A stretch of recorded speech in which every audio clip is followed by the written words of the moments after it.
বাংলার ঐতিহ্যকে ধরে রাখতে শনিবার সিরাজগঞ্জ কাজীপুর চরভানুরাঙ্গা গ্রামে ঘোড়দৌড় প্রতিযোগিতা ও মেলা অনুষ্ঠিত হয়েছে।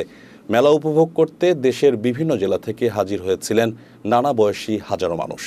ঘোড়দৌড় প্রতিযোগিতায় দেশের বিভিন্ন জেলা থেকে আসা বীর বাহাদুর, সম্রাট, লালচান, কেজিএফ, পুষ্পা, পরিমণি, হিরো আলম সহ বিভিন্ন নামে 15টি ঘোড়া অংশ নেয়। গ্রাম বাংলার ঐতিহ্যকে টিকিয়ে রাখতে প্রতি বছর এমন আয়োজন অব্যাহত রাখার দাবি জানান আগত দর্শনার্থী ও স্থানীয়রা। গ্রাম বাংলার একটা ঐতিহ্যবাহী প্রতিযোগিতা, যেটা কালের অবর্তমানে বিলুপ্তির পথে। আমার আহ্বান থাকবে যে এই ঘোড়দৌড় প্রতিযোগিতা প্রতি বছরই যেন পরিচালিত হয় এবং এবার যা হয়েছে তার চাইতেও আরও বেশি ভালোভাবে যেন প্রতিযোগিতা হয়।